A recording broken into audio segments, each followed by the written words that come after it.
하나님 너무나도 감사를 드립니다. 하나님께서 그 외아들 독생자 예수님을 이 땅에 보내주시는 귀한 성탄절 예배 가운데 부족한 사람 섰지만 오직 하나님 말씀 임하여 주셔서 성탄의 기쁨이 넘치는 우리의 예배가 될 수 있도록 인도하여 주시옵소서. 감사드리며 예수님 이름으로 기도합니다. 아멘.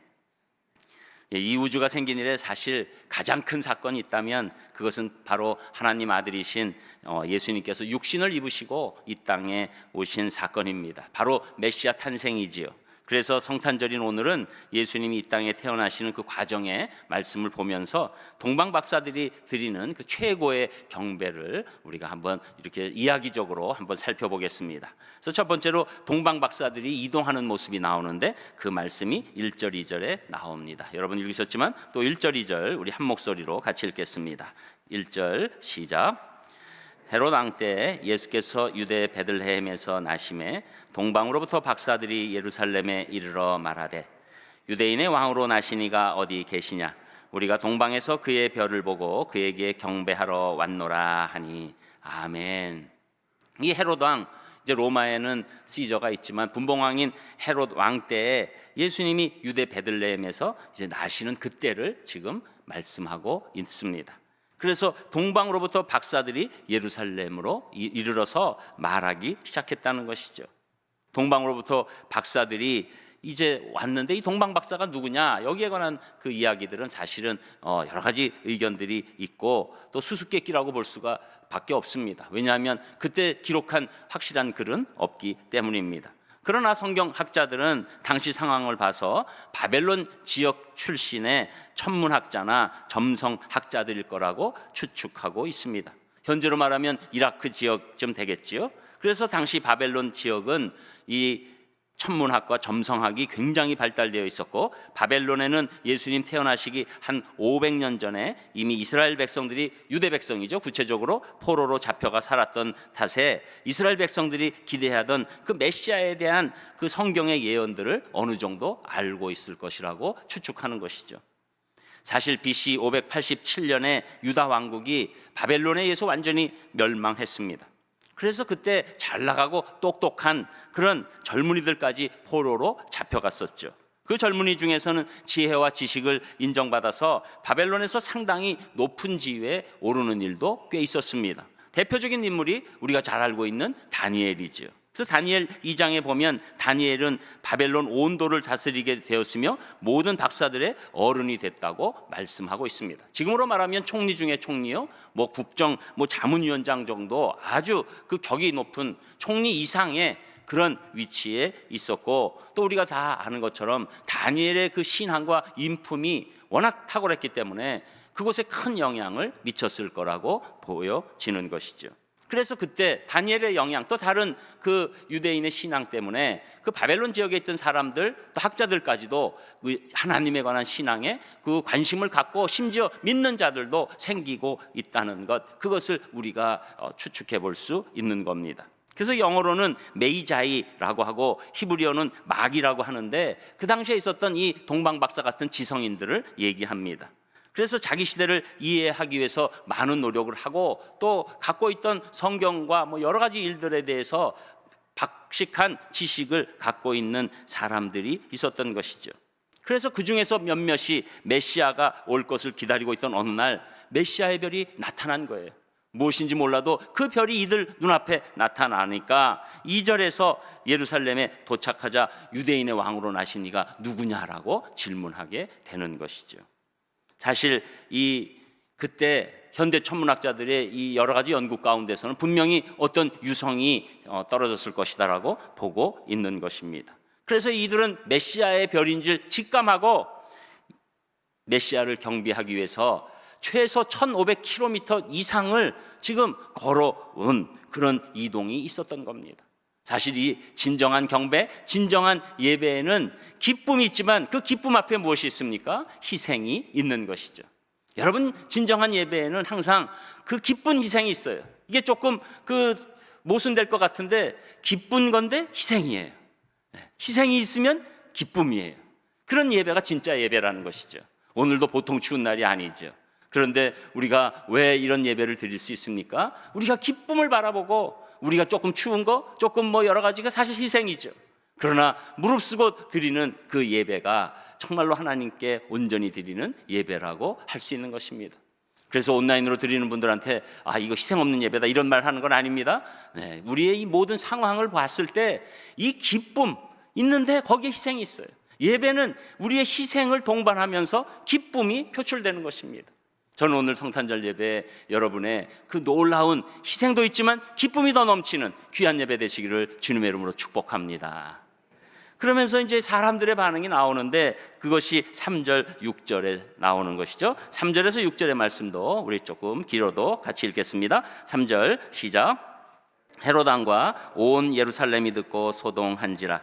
왕이 모든 대제사장과 백성의 서기관들을 모아 그리스도가 어디서 나겠느냐 물으니 이르되 유대 베들레헴이오니 이는 선지자로 이렇게 기록된 바 또 유대 땅 베들레헴아 너는 유대 고을 중에서 가장 작지 아니하도다. 내게서 한 다스리는 자가 나와서 내 백성 이스라엘의 목자가 되리라 하였음이니이다. 아멘. 자, 유대인의 왕으로 오시니가 어디에 계신지에 대해서 묻는 동방 박사들의 질문에 대해서 3절에 보면 이 헤롯 왕과 온 예루살렘이 듣고 소동했다는 거예요. 이거 진짜로 메시아가 오시는 일이 일어났나? 라는 그 소동이 일어난 것이죠. 그래서 유대인의 왕이 태어났다는 소리가 이들에게는 그냥 흘러가는 소리가 아닙니다. 이 이스라엘은 계속해서 메시아를 향해서 지금 삶을 살고 있는데 이런 일이 일어난다는 것은 보통 일이 아닐 것이라고 생각하는 것이죠. 그래서 이게 무슨 일인가 하면서 막 여기저기 지금으로 말하면 막 대서특필되고 톱뉴스로 나오는 그런 상황이 됐다는 겁니다. 그런데 이들이 이렇게 소동을 했지만 그 다음에 아무런 반응이 없어요. 마치 요사이 이 성탄이 와도 별 반응이 없는 그런 모습과 비슷한 것이죠. 그래서 이제는 성탄절 크리스마스 이렇게 하지만 또 그것도 부르기 싫어서 그냥 해피 할러데이라고 얘기하고 그냥 이 시즌스 그리팅 이런 식으로 얘기하면서 자꾸 그 예수님이 이 땅에 오신 그 성탄의 이야기가 퇴색해 가고 있는 것과 비슷한 겁니다. 소동은 있어요. 소란은 있어요. 거기다 그 전날 눈까지 오면 대단한 소동이 일어나죠. 그런데 아무런 그 다음엔 그냥 그걸로 끝이에요. 그리고 이제 이런 상황에서 4절에 보면 왕이 헤롯 왕이죠. 모든 대제사장과 백성의 서기관들을 모아 그리스도가 어디서 나겠느냐 물었다는 거예요. 사실 이 헤롯 왕 입장에서 대제사장과 백성의 서기관들을 이렇게 급박하게 모았다는 것은 다른 사람보다도 그 마음에 그냥 굉장히 불안함이 온 거죠. 자기는 지금 여기 전체 그 유다 분봉왕으로 있는데 이런 얘기가 나온다는 것, 유대인의 왕이 있다는 것 불길한 것이죠. 그렇다고 자기가 지금 아들을 낳아서 지금 궁 안에 데리고 있는 것도 아니고, 그런데 유대인 왕이 났다니까 당연히 이 헤롯 왕은 대제사장과 서기관들을 모아서 그리스도가 어디서 나겠냐고 구체적으로 묻게 되는 것입니다.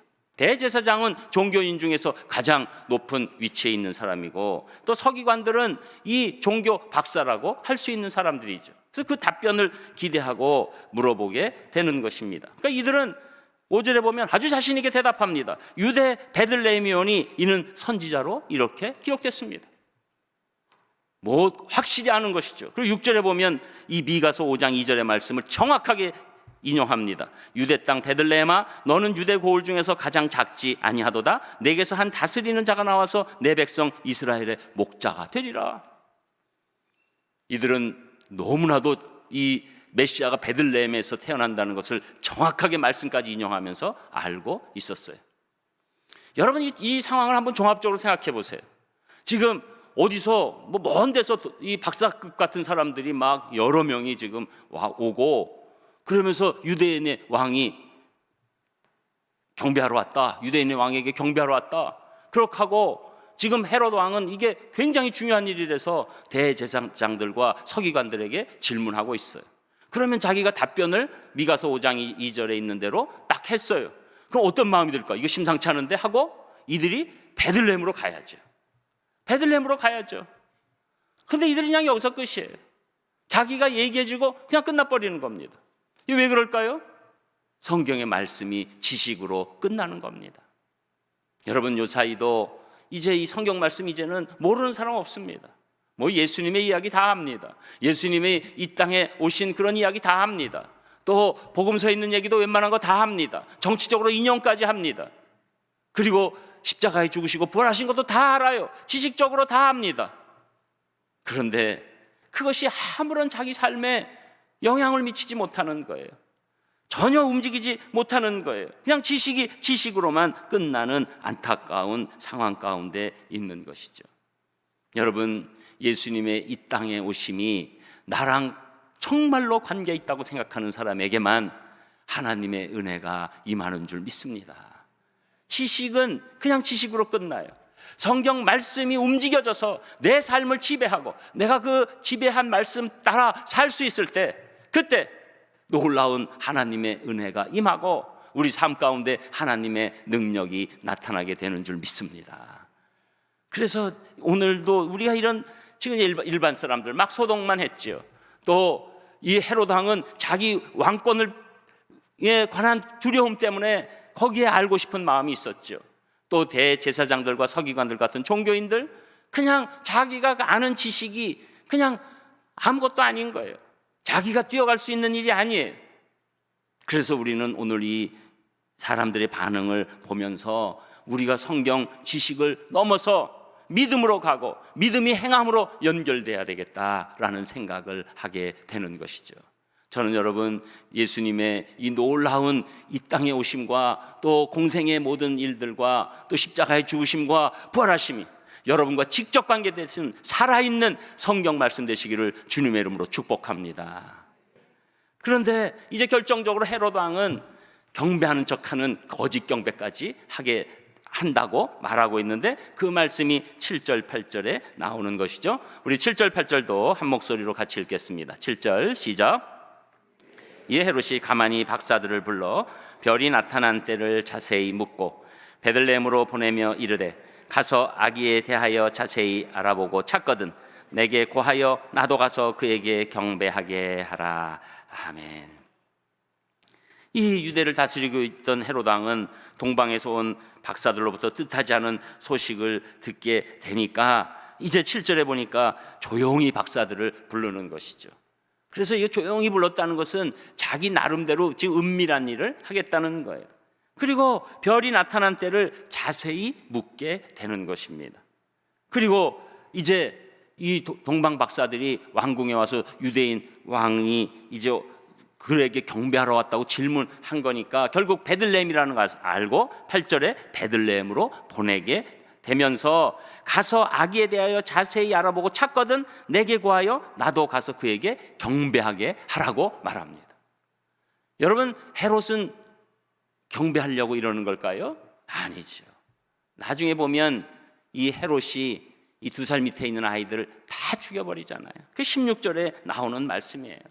그러니까 헤롯은 거짓 경배, 지금 이 동방 박사들에게는 경배할 생각이 하나도 없으면서 나로 경배하게 하라, 이렇게 얘기하는 것이죠. 여러분, 사실 사단이 제일 싫어하는 것, 예수님이 이 땅에 오시는 겁니다. 또 예수님을 경배하는 것입니다. 그게 사단이 제일 싫어하는 일이에요. 그래서 여러분, 어떤 때는 우리가 신앙생활 처음 초반에 이 일들을 따져보면 교회로 가려고 하는데 이상한 방해가 있다는 것을 알게 됩니다. 그러나 우리가 끝까지 하나님의 은혜 가운데서 예수님 만나고 예수님 앞에 온전한 경배를 드릴 때 우리 인생은 완전히 바뀌어지는 것이죠. 그러나 헤롯에게도 사실은 이 놀라운 기회가 있었어요. 그런데 거꾸로 이 경배를 하겠다는 게 아니라 경배를 빙자해서 예수님을 죽이려고 한 것이죠. 여러분, 우리가 이 땅에 살면서도 하나님만이 진짜 경배인지 거짓 경배인지 아시는 거예요. 여러분, 우리가 종교적인 그런 활동을 했다고 해서 그게 다 경배가 아닙니다. 거기에 가짜 경배가 있는 거예요. 그런데 감사한 것은 하나님께서 진짜 경배를 보신다는 거죠. 그래서 오늘도 이 헤롯 왕의 거짓 경배, 이제 그것으로 절대 끝나지 않는 것입니다. 아무리 거짓 경배로 자기의 유익을 취하려 해도 하나님의 역사를 이 사단은 결코 막아낼 수 없는 것이죠. 여러분, 지금 헤롯은 지금 왜 이렇습니까? 자기 왕 때문에 그런 거예요. 자기 왕위를 지키기 위해서 이러는 거예요. 이 일이 우리랑 상관없는 것 같지만 사실 상관이 있어요. 현대에 오면 올수록 우리의 왕이 예수님이 아니라 우리 자신이 되어가고 있습니다. 점점 세상이 왜 힘듭니까? 너무 자기중심적이에요. 모든 우주가 내 중심적으로 흘러가야 합니다. 그렇지 않으면 견디지 못하는 거예요. 그런데 신앙은 무엇입니까? 내 중심에서 예수님 중심으로 바꿔라. 그것을 계속적으로 말씀하는 거예요. 여러분, 우리 중심에서 예수님 중심으로 우리 심령이 바뀌기 시작할 때 우리는 세상이 달리 보이게 되는 겁니다. 우리 인생이 해석되게 되는 것입니다. 우리의 어려움과 아픔까지도 하나님께서 사용하신다는 것을 깨닫게 되는 것입니다. 그래서 사실은 지금 헤롯 왕도 자기가 왕되는 거기에 집착하다가 인생이 망가지고 온전한 예배를 드리지 못하는 것이죠. 여러분, 신앙생활은 우리가 여러 가지 있지만 중요한 부분은 내 왕권을 내려놓는 거예요. 여러분, 내 왕권을 내려놓을 때 하나님의 존재가 크게 되면서 내가 타인에 관해서도 온전히 바라볼 수 있고 심지어 내 자신도 온전히 바라볼 수 있는 거예요. 여러분, 그래서 우리가 예수님 믿고 난 다음에 내 인생이 해석이 달라지는 겁니다. 그전에는 막 내 인생이 불평이에요. 정말 최악이에요. 막 이렇게만 해석해요. 여러분, 요새는 정말 어려운 시간이 온 게 한 2년 정도 지나면 우리가 또 예방주사 다 백신 한 80% 이상 맞고 그러면 끝날 줄 알았잖아요. 그런데 이게 새로 시작하는 것 같은 느낌이 오니까 많은 분들, 많은 가정이 지금 크게 어려움을 겪고 있습니다. 여러분, 지금 어려움 겪고 계신 분이 있으면 지금 나 혼자 그런다고 생각하지 마세요. 전에는 10가정 중에 한 가정이 어려웠다면 지금 10가정 중에 9가정이 힘듭니다. 인간의 한계죠. 그런데 그때도 우리가 일어날 수 있는 길은 무엇입니까? 내 중심을 내려놓고 예수 그리스도 중심으로 바뀔 때 우리 인생을 새롭게 바라볼 줄 믿습니다. 여러분, 예수님을 온전히 바라보면 그 영안이 열려서 내 인생의 온전한 그 모습이 드러나요. 그래서 하나님 안에서는 온전하게 간다는 것을 확신하게 되는 거예요. 그래서 우리가 이 어려울 때에도 예수님, 이 성탄절이 보통 중요한 게 아닙니다. 예수님 태어나신 것 결단코 그냥 집단적으로만 이렇게 우리 집단적을 위해서만 오신 게 아니라 우리 각분을 위해서 오신 줄 믿습니다. 여러분들 위로하러 오신 줄 믿습니다. 그리고 여러분에게 모든 것들을 사해 주시고 새롭게 만들어 주시려고 이 땅에 오신 줄 믿습니다. 그래서 이제 우리는 그 예수님 신앙이 오면 만왕의 왕, 만주의 주라고 부를 수 있게 되는 것이죠. 저는 여러분의 인생에서 예수님만이 여러분의 왕이요 주인 되시기를 주님의 이름으로 축복합니다. 자, 이제 오늘의 하이라이트죠. 동방박사들의 경배의 모습을 우리가 구체적으로 보게 되는데 그 말씀이 9절에서 11절까지 나옵니다. 우리 9절에서 11절도 같이 읽겠습니다. 9절 시작. 박사들이 왕의 말을 듣고 갈새 동방에서 보던 그 별이 문득 앞서 인도하여 가다가 아기 있는 곳 위에 머물러 서 있는지라. 그들이 별을 보고 매우 크게 기뻐하더라. 집에 들어가 아기와 그의 어머니 마리아가 함께 있는 것을 보고 엎드려 아기께 경배하고 보배합을 열어 황금과 유향과 몰약을 예물로 드리니라. 아멘. 앞서서 이제 설명한 것처럼 동방 박사들은 유대인의 왕으로 나시니가 어디 계시냐고 우리가 경배하러 왔다라고 질문했습니다.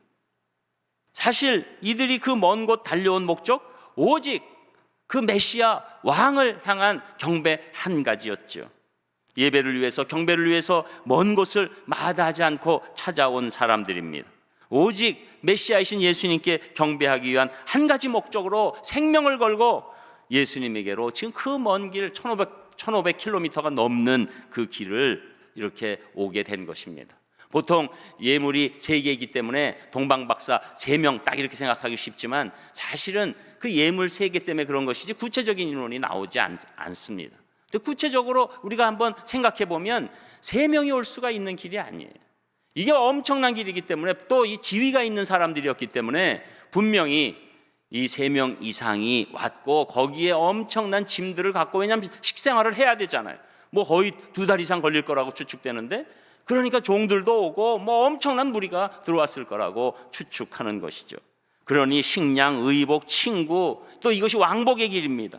그리고 또 별을 따라왔다는 것은 밤에 움직여야 된다는 것이죠. 계속 지금 별을 따라 오는 것이죠. 그러니까 밤에 온다는 것은 얼마나 춥습니까? 또 얼마나 거기 있는 도둑이나 강도의 위험이 있습니까? 여러분, 진정한 예배, 이 동방박사들의 예배는 그냥 예배가 아니에요. 모든 걸 다 걸고 심지어 자기 목숨까지도 잃을 수 있는 것을 알고도 이 먼 길을 와서 예수님 앞에 예배하게 되는 것이죠. 그래서 여러분, 이 예배하러 쫙 이제 별을 따라서 왔는데 예루살렘에 오니까 이 큰 막 엄청난 도시가 있는 거니까 여기네 하고 이들이 잠깐 그 별을 놓쳤어요. 그런데 들어가서 물어보니까 베들레헴이라고 하니까 다시 그 별이 베들레헴 쪽으로 할 때 다시 나타난 거잖아요. 놓쳤다가 베들레헴이라는 얘기를 듣고 베들레헴으로 가려고 하니까 별이 다시 온 거예요. 그러니까 이 9절에 박사들의 왕의 말을 듣고 갈새 동방에서 보던 그 별이 문득 앞서 이제 인도하기 시작하니까, 근데 그것이 악이 있는 곳에 딱 머물러 서 있으니 10절에서 그들이 별을 보고 매우 크게 기뻐하고 기뻐하더라. 얼마나 기뻤겠어요. 이 엄청난 길을 왔는데 별을 놓쳤어요. 그러다가 물어보니까 베들레헴인데 이거 우리가 찾아가나 어떡하나 거기 만나 막 이러는데 또 다시 별이 나타나서 그 아기 위까지 딱 인도를 하고 그 아기를 바라볼 때 얼마나 기뻤겠습니까? 그래서 매우 크게 기뻐하고 기뻐하더라. 최상급이죠. 여러분, 우리의 예배, 우리의 경배는 이 세상 어떤 기쁨보다 최고의 기쁨이 일어나는 줄 믿습니다. 예수님 앞에 서면 그 기쁨이에요. 우리가 사실 영적으로 따져보면 엄청난 기쁨이 있어야 돼요. 우리 인생을 통과하면서 예수님을 만나게 해 주시기 때문에 그 기쁨은 세상이 줄 수 없는 기쁨입니다. 놀라운 기쁨이에요. 지금 동방박사들도 그 기쁨이 너무 크니까 매우 크게 기뻐하고 기뻐하더라, 그렇게 말씀하고 있는 것이죠. 그러니 이들이 그냥 있는 것이 아니라 그 마리아와 함께 있는 것을 보고 먼저 엎드립니다. 자신을 다 드린다는 거예요. 우리는 세 가지 예물에 집중하지만 사실 먼저 있었던 예물이 자기 자신이 엎드리는 거예요. 여러분, 하나님이 제일 기뻐하시는 예물은 우리 자신인 줄 믿습니다. 우리 자신을 드릴 때 그때 하나님 기뻐하세요. 저는 하나님의 전부입니다. 하나님만이 저를 살리시는 유일한 분입니다. 예수 그리스도만이 우리를 인도하시는 유일하신 분입니다 라고 고백할 때 가장 하나님의 기쁨이 크고 그 기쁨이 우리에게 와서 우리의 기쁨도 크게 되는 것이죠. 그러니까 여러분, 어떤 분들은 신앙생활 잘한다고 하시면서 이 예배보다 막 다른 봉사일을 많이 하는 분이 있고 예배 때도 예배 제대로 안 드리고 그 다음에 일어날 일에 대해서 막 이제 걱정하시는 분들이 있어요. 예수님이 마리아와 마르다 비유하신 것처럼 꼭 마르다 같은 분들이 있습니다. 그런데 하나님이 제일 기뻐하시는 예배는 무엇일까요? 우리가 전심으로 드리는 예배를 제일 기뻐하시는 줄 믿습니다. 그래서 여러분, 우리 삶을 드리는 거예요. 가장 큰 예물은 우리의 삶이에요. 우리의 심령이에요. 그때 하나님께서 기뻐하시는 걸 알고 동방박사들은 뭐 알건 모르건 자동으로 엎드려서 자기들이 너무나도 감사함으로 드리는 예물이 되고 있는 것이죠. 그 다음에 드리는 황금과 유향과 몰약, 이 세 가지 예물을 드리는데 이게 언뜻 보면 그냥 소중한 물건이다라고 생각하기 쉽지만 여기에 놀라운 의미가 있는 겁니다. 이들은 자기들도 모르고 드렸을 가능성이 높아요. 근데 이 세 가지 예물 가장 그 당시에 귀했던 거기 때문에 드렸지만 여기에 엄청난 의미가 있는 것입니다. 첫 번째로 황금이지요. 황금은 뭐 동서 고금을 막론하고 늘 왕이 갖고 있는 보석 보물이지요. 그래서 이 모든 왕들은 다 이 황금 왕관이나 황금 지팡이나 이런 것들을 사용하게 됩니다. 여러분, 이것은 예수님께서 이 땅에 왕으로 오셨다는 거예요. 예수님은 우리의 왕이신 줄 믿습니다. 그리고 두 번째, 유향은 또 이것도 값비싼 향료인데 아라비아 지방의 이 관목 나무의 껍질에서 자국을 내서 우리 송진처럼 얻는 그런 향입니다. 그래서 송진도 이렇게 뭉쳐지는 것처럼 그 뭉쳐진 딱딱한 것들에 거기서 이렇게 가루를 내서 이렇게 향을 올리는데, 다행히 이게 요새 알려진 그 메스티, 요새 소화제 뭐 이런 거 좀 들으셨죠? 예, 또 저 선전하는 거 아닙니다. 그와 같은 것, 또 더 하시려면 자일레톨 이런 거랑 같은 물질이에요. 그러니까 이 지중해 주변의 관목 가운데서 이 나오는 딱딱하게 굳은 이 향이 굉장히 비싼 향이 되는 것이죠. 그런데 이 향이 어디서 쓰이냐면 성전 안에서 제사 드릴 때 이 유향이 이렇게 제사를 하면서 그 연기가 올라가도록 피우는 거예요. 그러니까 이 제사를 드릴 때 하기 때문에 이 향은 메시아가 대제사장으로서의 온다는 의미를 갖고 있는 것이죠. 그러니까 한마디로 예수님은 우리의 대제사장이신 줄 믿습니다. 그 대제사장이에요. 그리고 세 번째는 모략인데, 이것도 관목에서 추출된 액체고 고가인데, 이것도 이 시체를 썩지 않게 하는 방부제로 쓰이게 되는데, 이것은 썩지 않는, 결국은 어떤 것도 다 썩지만 썩지 않는 게 무엇입니까? 하나님의 말씀이죠. 그래서 이 말씀을 전하는 자가 누굽니까? 선지자죠. 예수님은 가장 큰 선지자이신 줄 믿습니다. 근데 놀라운 건 메시아란 뜻이 뭘까요? 메시아란 뜻은 기름 부음 받은 자예요. 그런데 구약에서 기름 부음 받은 세 직분이 딱 있습니다. 지금 설명드린 왕, 대제사장, 선지자. 그런데 이 세 가지를 한꺼번에 역할을 하시는 분이 누굽니까? 오직 예수 그리스도밖에 없는 줄 믿습니다. 이게 여러분, 이 예물이 그냥 예물이 아니에요. 하나님의 놀라운 섭리 가운데 드리는 예물이에요. 예수님께서는 이 땅에 오셔서 이 온 우주를 주장하시는 만왕의 왕이신 줄 믿습니다. 예수님께서는 하나님께 드리는 가장 큰 대제사장인 줄 믿습니다. 예수님께서는 결정적인 말씀을 우리에게 주시는 대선지자이신 줄 믿습니다. 이 세 가지 직분을 동시에 하시는 분, 우리의 예수 그리스도십니다. 그분이 이 땅에 지금 오셨다는 거예요. 이 놀라운 메시아의 직분을 가지고 구약에서도 아무도 한 적이 없는 세 가지 직분을 동시에 하는 우리 예수 그리스도께서 베들레헴에서 태어나신 날이 바로 오늘이 되는 것이죠. 그래서 여러분, 이 지금 동방 박사들의 경배는 정말로 최고의 것으로 드린 경배예요. 예배가 그런 것입니다. 여러분, 예배는 우리의 모든 것을 다 드려서 예수 그리스도께서 우리를 향하신 그 놀라운 은혜에 감격하고 감사하는 그런 태도가 바로 예배 가운데 있는 것이죠. 그렇기 때문에 우리 존재도 보통 존재가 아니에요. 우리는 동방 박사들 하면 대단한 사람들이다 이렇게 생각하지만, 사실은 동방 박사보다 더 중요하게 여기시는 분들이 예수님 십자가 부활 이후에 믿게 된 우리 성도님인 줄 믿습니다.